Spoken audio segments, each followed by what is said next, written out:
Good morning. Today's a good day to believe in miracles. Welcome back to the KR Daily Transmission. Today is Friday Q&A. And I just want to thank each and every one of you for all of your beautiful reflections and feedback that I've been able to take in from our previous YouTube lives this week. Um, you know, what I find so inspiring about the Sophia Code community, good morning, Lonnie, is we're a community of really great communicators. I mean, wow, when I read the reflections that our beautiful community members and our Sophia Circle leaders share on social media, in our private forums, I'm always taken aback by like, wow, everyone is just exceptional at writing and articulating and expressing themselves. And even if you don't feel as though you're included in that statement, chances are good you are. Very often, people who are good at writing or communicating tend to, good morning. My goodness, look who wants to say hello this morning. Yes. Oh, okay. Do you want to look right into the camera? You good? Oh, okay. Saphira's tail is saying hello. She always like prowls around me during YouTube live. What was I saying? Oh, I'm just so proud of what great communicators we are. And communication is a really big part of leadership. Understanding and discerning both the communication of people's unspoken language, as well as communicating your ideas, your message clearly for others to be able to receive your offering, and also how we're learning to actively listen to the communication of others, both spoken and otherwise. Good morning, everyone. Lovely to see you popping on. So today's Q&A, we've received so many questions about Austin that the team actually puts together some questions about Austin so I can share. I've been up since 6 in the morning working on events and what's happening in Paris. Thank you for your prayers. I think a miracle just happened for our venue in June for our evening presentation and book signing for La Code Sophia. And but we haven't sealed the deal yet. So please keep us in your prayers for our French team and for doors to continue to open. And we would like for the event to happen in Paris, but we're open to where, of course, the ultimate manifestation is going to happen, which is always going to be in perfect divine order. So I think a good question to begin with that leads into some of these Austin questions is a question around leadership. And so this question that came in, well, the original question is, I'm not a spiritual leader, but can I still get something out of the Austin event? And of course, our Austin event's coming up so soon, first week of May, and this gorgeous venue. Oh my God, it's going to be so much fun for us to be training there together and going deep together. First of all, I want to answer this question about spiritual leadership.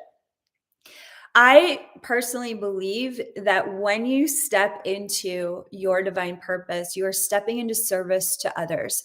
You are stepping into a space of recognizing that you have natural gifts, skills, and talents. Perhaps they're passions. Maybe they're not passions. Maybe they're simply interests that you have been paying attention to for a good part of your life. And what is interesting to you, what is inspiring for you, even if it's something that you've quietly enjoyed for yourself privately, over time as you embody your higher self, there's going to be an invocation for those interests and even passions, your natural skills and talents to find a way to be expressed through your service to others. So, I mean, you could be someone that's really good at systems and organization, and that could be, somehow contributing to an animal rescue mission or inspiring women to upgrade their professional wardrobe. I mean, it's like leadership doesn't have to be, whatever this role looks like with, as a channel and an author and speaking on stage. It's like leadership is, where are you willing to fully reveal how intelligent you are, how loving you are, how insightful you are, your wisdom, the ways that you have, you know, pursued education and training. What are you most interested in evolving on the planet? Does it have to do with humans? Does it have to do with the animals? Does it have to do with the with nature? Does it have to do with children? Does it have to do with food? Does it have to do with fashion? Does it have to do with some form of creative expression? Does it have to do with breaking through in science or new algorithms that support light workers worldwide to overcome narratives? I mean, it's just like leadership is about being at the leading edge conversation of where hearts and minds want to heal and grow and expand beyond where we've ever gone before. I hope that makes sense. I am definitely caffeinated, but my head's been in so many business meetings this morning already. Yeah, I'm hoping that's a really good response to that question. And so we're here to co-create that sovereign paradigm together, and there are gifts and life experience and wisdom and insights that your co-creation with others moves reality forward into new sovereign opportunities for us to grow and evolve. Um, and your puzzle piece can't be missing. Like how you came here to serve others and co-lead wing to wing with other souls. Like, you know, we complete each other in the best way, in a sovereign way, not in a codependent way, in a sovereign way. Because the sovereignty comes when it's coming from that whole space of identifying your value, your worth, your contribution, and the spiritual strength that is cultivated by stepping up and being seen that you are willing to co-create with others and you are willing to open your body, heart, and mind to new opportunities that may feel vulnerable, but also push the envelope, allow for an evolutionary leap to happen, maybe in your family, in your with your clients, with your community, with your coworkers.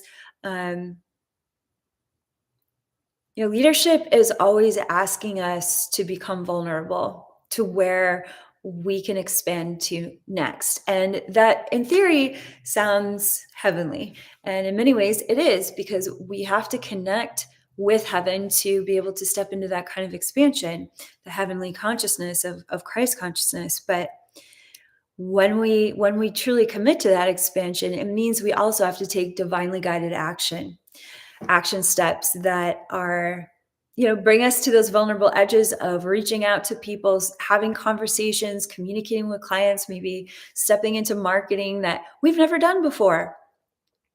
And one of the things that I teach about in the Stargate 2 curriculum is that when you start to maybe apply for a job, a position that you never thought you would ever apply for, but your natural gifts and skills could eventually lead to your divine purpose flourishing in unexpected ways. It's like that's going to bring you into those edges of insecurity and the unknown, and that's actually a good thing, because when we go into unknown spaces, that's where all those changes happen.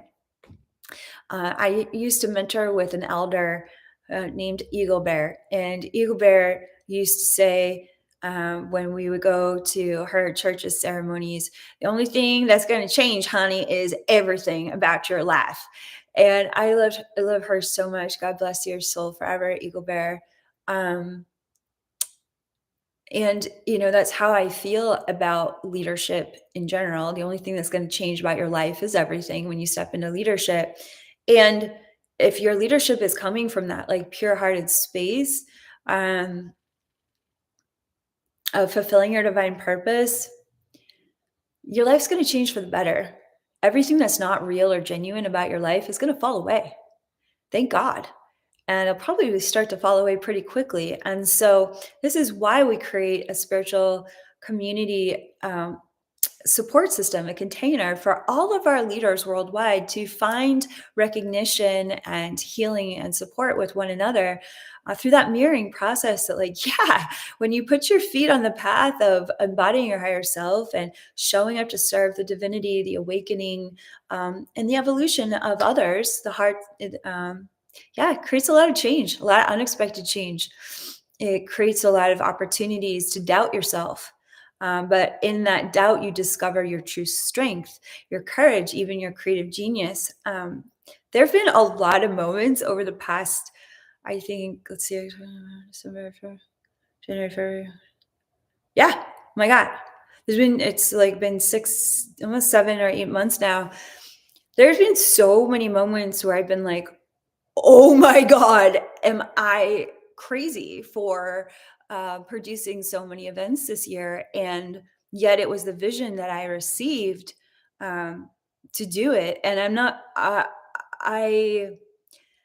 what they showed me was that to produce a year of events, right, as a leader, it was no matter what happened with the events, no matter how many people showed up. It was about taking a stand for sovereignty and freedom. It was about taking a stand for the sanctuary of other leaders being able to have an emotionally safe place to springboard into their sovereign creative potential. It was like the reason why we created these events was because I know how scary it is to lead, and I know what happens when I can get my hands in the clay of mentoring people in person. I know how much their lives change. I know how much their leadership literally springboards, because now, after 6 years of our leadership containers serving leaders worldwide, we see the results. We know what's happening in real time. We have the data. And I guess it was like the long journey of blazing a trail that really no one had ever blazed before, in many ways, with the Sophia Code movement, that I understand how vulnerable it is. Just to, I have so much compassion for what it takes to really witness that there is a divine purpose calling you from within, and to have the guts to follow on it. Like, all of those steps, whether it's going back to school or getting more training or connecting with mentors or coaches, even birthing your own business model. Like, it's wow, it's huge what can happen when you hear the call in these extreme times. So, to receive the vision, and I shared about this in the personal message email that I sent out after our Magdalene Rising ceremony, to receive the vision of producing the sovereign soul events for the year of the dragons, and to hold the vision, and to hold the line that this is a sacred sanctuary space for individuals who can travel, both in our country and internationally, which a lot of mandates are being dropped right now for that to happen, to be able to be with us in this sacred container in Austin, in Sedona. We're also going to be in Scottsdale, Arizona at the end of the year. And now Paris, so potentially Paris, but definitely France in June. This, I don't know, as an Aquarius soul, my sun sign is an Aquarius. I don't know how to not be in that service to the collective. Like, I live and breathe feeling what is going on in the hearts of light workers worldwide. And to be able to have the opportunity to take this stand with the Ascended Masters and say, we know what's really going on with that narrative around the pandemic, and we are taking a stand for sovereign freedom to gather and to uplift one another, and to commit ourselves to sovereign leadership, to activating more sovereignty in this world, in all kinds of leadership in every field and industry worldwide. It's like, that's why we're doing this. And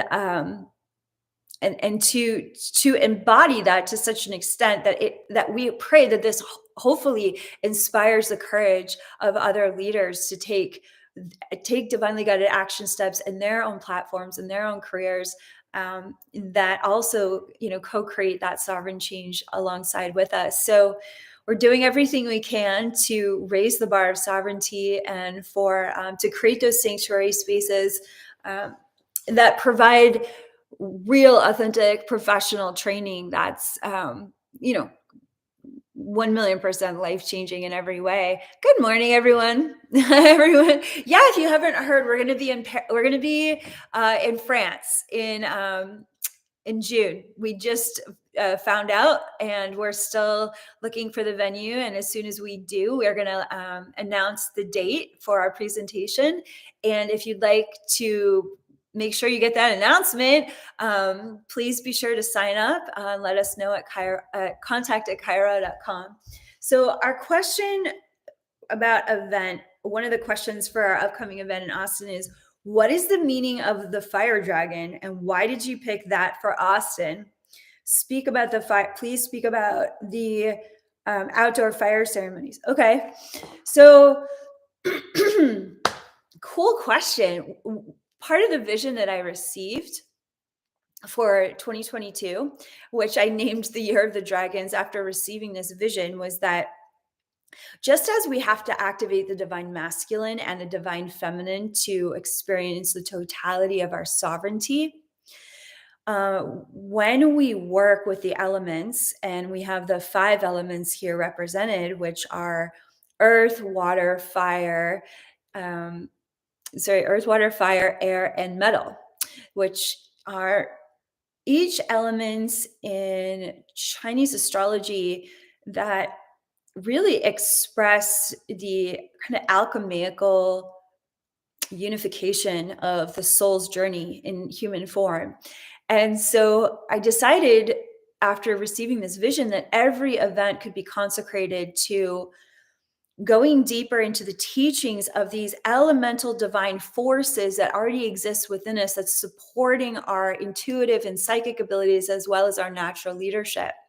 And if there's one element that has helped me step into my sovereign leadership and also my sovereign embodiment as a human being, recovering from, honestly, slavery,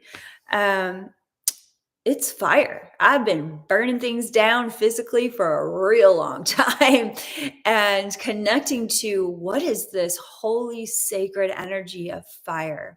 Like, I have spent countless hours of my life meditating upon fires, praying by fires, allowing the physical elements of fire to purify me on so many levels, physically, emotionally, and spiritually.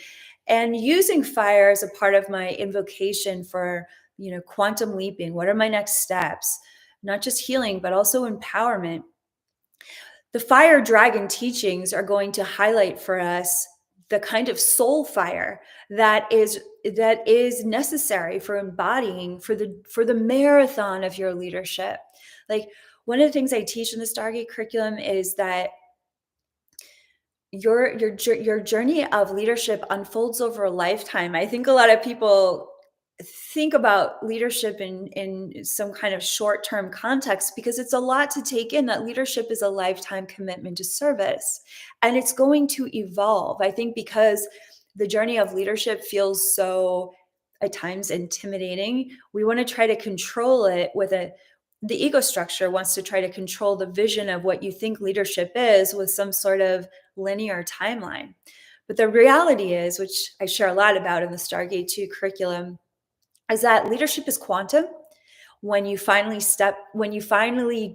identify that it is up to you and your higher self embodiment to awaken to your divine purpose and serve in leadership in some capacity, which is service to others. What you identify is that leadership quickens the fire of every aspect of your life, because for you to genuinely be leading and supporting others means that you are honestly constantly leaning into the vulnerable edges of growth that require the purification fire of cleansing and healing, but also the inspirational fire to act, to move, to make things happen, to light up and ignite new choices. And that sacred flame that we often talk about in our ceremonies, that energy of fire is also keeps us warm when we're going through kind of the cold or the terror or the fears that can arise of being seen. That sacred flame of faith within our hearts is what keeps us not just moving, but also embraced in warmth. Like, it's a divine warmth. So these fire dragon teachings, fire dragons in astrology as well are, out of all of the dragon signs, they they do have a very intense calling to be seen as, in their advocacy and their revolutionary thinking. Um, I was born in the year of the fire dragon, so I'm speaking directly from experience. I remember an astrologer once telling me years ago, he said, if you were born with this sign and these particular configurations in your astrology, a couple thousand years ago, the villagers would have just taken you out to the river and drowned you, thinking that was like a compassionate thing to do, because at that time, thousands of years ago, a woman born with fire dragon energy would just be too revolutionary for a woman to sustain herself within a male dominant society. And so this fire dragon energy is like sovereignty energy, that really helps us burn through gender identifications so that we can understand that this is a human call to action, to embody both divine feminine and divine masculine attributes harmoniously working together as one. It's like, I find in my ministry, when I mentor women leaders, there's this holding back in many ways of like, well, I think that part I would hope a man would do for me, or maybe if I default to my husband, then I can step into this some kind of like service in some level that's comfortable for our marriage dynamic. And when you're really really ready to step into sovereign spiritual leadership, a lot of kind of cultural programming around gender starts to burn away. Not in any way of like disowning that you're a woman or disowning you're a man. And we're talking about cultural programming about being men and women in leadership. And it's the fire dragon energy is just like, it's time to burn down everything that's keeping you from shining in the spotlight of your life. Doesn't mean it has to be the spotlight of a stage, but can you step up to the mic of your life and speak from that really authentic space that deeply moves and motivates others into their own spiritual awakening or highest potential. If we're not talking about spirituality, just their highest potential in life. So speaking of step up to the mic, our next question, which I thought is really funny, is I'm terrified of being seen. If I attend your Austin event, do I have to step up to the mic with you to participate? And the answer is no, although I would love to be on stage with you and coach you live behind a microphone and kick the tires of the stage and show you what I do and invite you to explore how your higher self wants you to own that spotlight, own that mic, own that stage. And for those who really, are ready to mentor with me at that level, like, let's go, let's bring the fire to Austin. But for those of you that want to witness all the different aspects of community development that goes into leadership training, psychic development training, fire ceremony training, it's like, you might be interested in some aspect of that leadership. You can enjoy the view and still be deeply participating on every level of your being. For anyone who's ever been to our live events, they can attest to the fact that it's like there's an electricity in the air that's deeply activating, whether you come upstage with me or not. It's like just being in the room, you are being profoundly activated by the ascended masters for your next steps of, whatever your next steps are for your divine purpose, or if you're an established leader expanding your platform. The Sophia Code is so multidimensional. It's such a powerful living transmission, meaning that it's not a transmission from the past. It's alive and it's on the loose, like a seraphim dragon here and now in this present moment. That where it's, what's going to happen is in Austin is going to meet you exactly where you are at, and it's going to expand you in every direction of your life simultaneously. Promise. You don't have to get anywhere near that microphone for that to be happening. To witness the profound channeling that's going to happen for those on stage behind the mic and under the spotlight, how dynamic, like the movements we use, like I just get so excited about this offering because I get very physical. Like I I help people fully own the stage in such a physical, almost like guttural way. Just witnessing that is going to blow your mind. It's the shifts that happen are so core, and the channeling that experience that gets unleashed in a space that's consecrated to that level of activation. It's like watching lightning land in the most extraordinary ways within your heart, like rose petals. So no worries, you don't have to step up to the mic with me. I promise I don't bite. However, it is extremely activating, and you're going to get so much out of it participating in these outdoor fire ceremonies, participating in the community dialogue. We're going to go deep on the underbelly of spiritual leadership in Austin, which is also part of the Fire Dragon teachings. Is like, hey, we want to talk about censorship and navigating the narrative, and how do we handle that there are new clients and community members waking up from so much trauma they don't even know how much trauma they have. How do I lead and serve those individuals? How do I lead beyond those narratives? And it's like that's the kind of topics we're going to be invoking those Fire Dragon teachings for, as well as professional development tools that we've been gathering and building upon as we've been running this international movement for the past 6 years. Like, we're here to offer you anything and everything that we can live there in that space. So you can also join us virtually. We have a limited access virtual conference pass, which means whenever we are in this, we're going to have this event in this beautiful renovated barn. It's high ceilings with chandeliers, exposed wood. It's just going to be stunning.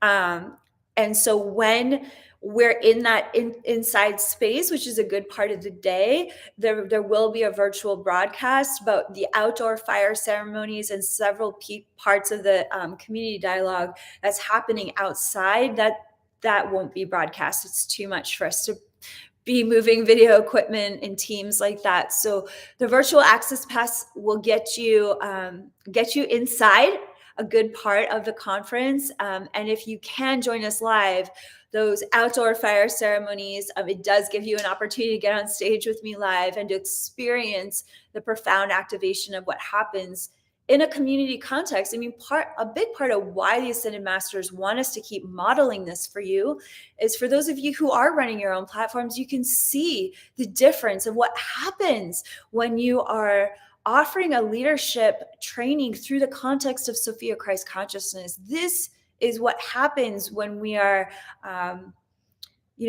when we activate our divine genome and we mentor with the Ascended Masters and we make that commitment to embody our higher self. The shadow work gets so big, but your radiant divine light matches how big the shadow work is and surpasses it. And to initiate sanctuaries where that kind of divine grace can help accelerate and quicken your leadership training. Like, we don't have the luxury of time of sitting around thinking about our leadership anymore. The world is at a pivotal turning point. Humanity's future is at a pivotal turning point, and that's why we're bringing the fire to Austin. That's why we're mentoring with the Sophia Dragons all year long. That's why we are invoking the dragon of self-mastery and your sovereign leadership all year long with these Sovereign Soul events. And so I hope that's helpful. That was fun answering those questions. We've gotten a lot more, and I also have to get to my next meeting. So I love you all so much. Thank you so much for being here with me. We've had an extraordinary week with the Magdalene Rising teachings and our ceremony. I've talked to a lot of people who are integrating massively from that ceremony. So if you're experiencing a lot of physical sensations, please remember to take really good care of yourself. Really take a good look at how you can practice some self-love in new and exciting ways this weekend. And thank you for liking this video, subscribing to my channel if you're new. We're here Monday through Friday for the KR Daily Transmission. I love you all so much, and we'll see you on Monday. Namaste, angels. Have a great weekend.